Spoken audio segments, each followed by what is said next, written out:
Vince McMahon is a mad old f***er. Now, I know that isn't surprising, but it's actually quite relevant, as this week's Raw drew gasps aplenty when Seth, "Why have you made my finisher a knee? That's my one weakness, guys," Rollins hit the curb stomp on Finn Balor. This could have only been done with the thumbs up from the big man, so does that mean it's back to stay?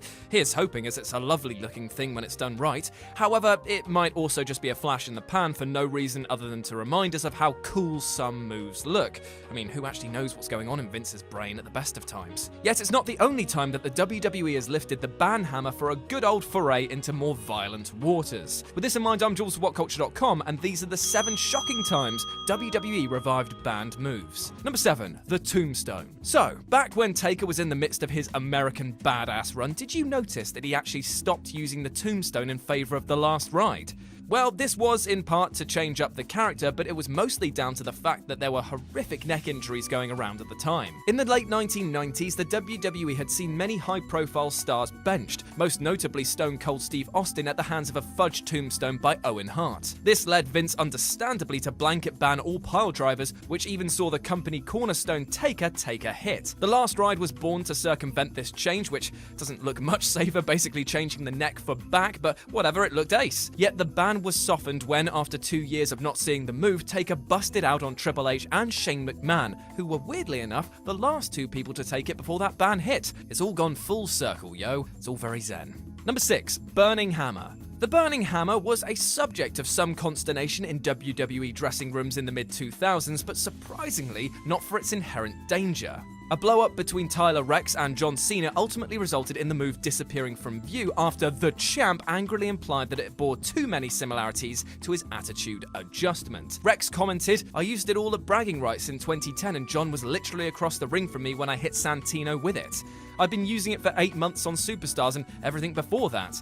I come backstage and John grabs me in front of everyone and says, 'What do you think you're doing? I thought I told you to find a new finisher.' I said, 'Yeah, I thought you were joking, John. I'm really sorry.' He started yelling at me and asking who gave me permission to use that. He belittled me, called me an idiot, and asked if I enjoyed working here. I told him of course I do. He told me, 'Find another finisher or you're fired.' I was humiliated. I was a full-grown man. Why can't we all talk about this like human beings? Why indeed, my man? Why indeed?" Well, clearly Brian Kendrick and Kota Ibushi didn't get the memo as they both used the move on the Cruiserweight Classic. I doubt that John Cena had a problem with them though. Number 5, Blood.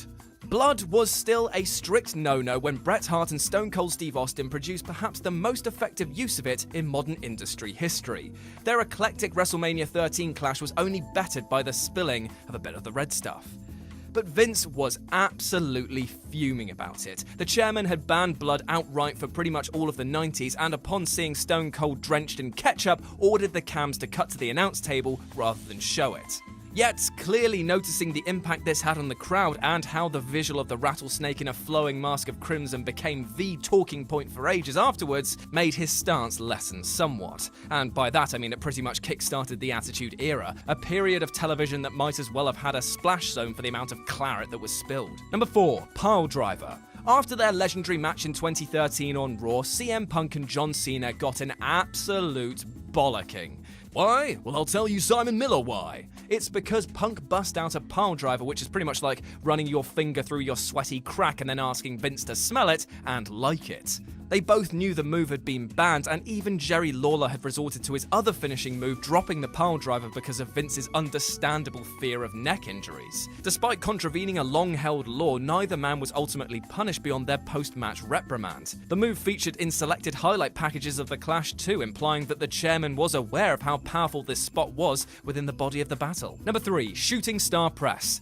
Pioneered in WWE by Mark Mero of all people, the Shooting Star Press was at one point the most spectacular high spot in the company until a string of injuries resulted in it being arguably the most dangerous.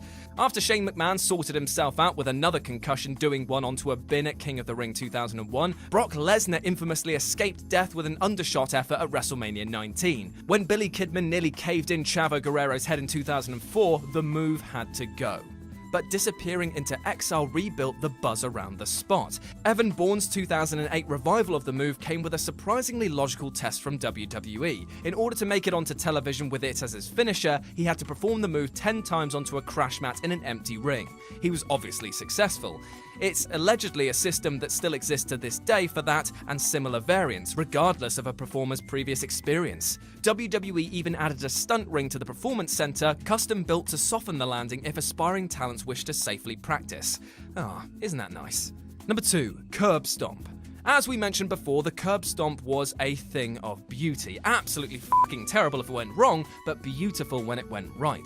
The finisher was ripped away from the architect midway through his 2015 WWE title reign, amidst fears that it would be mimicked by overzealous children in playgrounds across the world.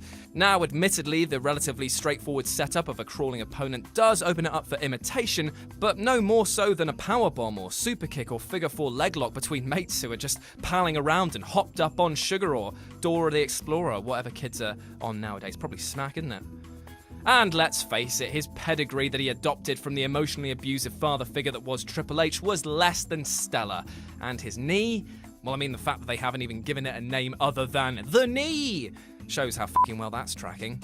Basically, Rollins needs this move because he's had absolute trash since it was taken away. And I mean, come on, what's a few broken jaws and teeth between friends? And number 1, Blood 2.0. Blood, theoretically, has no place on a WWE television in the modern age. Wrestlers have been fired and suspended for less, thanks to a hugely profitable licensing deal with Mattel and the tightrope WWE walks maintaining a credible PG rating on all of their output. Then again, the chairman has free reign to break and bend his own rules, and did both in order to elevate his son Shane's rivalry with Kevin Owens back in 2017. Bleeding Hardway, allegedly, from a heavy-duty headbutt, the visual of a bludgeoned and beaten McMahon was powerful enough to require a Hell in a Cell payoff for such a gruesome act. Now, that's not to say that talent are going to start shedding the sweet stuff again, but it does mark that blood can be used to sell. In many ways, if played right, a little bit of red can mean a whole lot of green. Well done, you made it all the way to the end of the video. Now, I'm not just here to increase our market share with women aged 18 to 35, but to tell you to watch one of these other videos we've made that are probably quite good. So, go on, that one or that one, they're both good. There you go.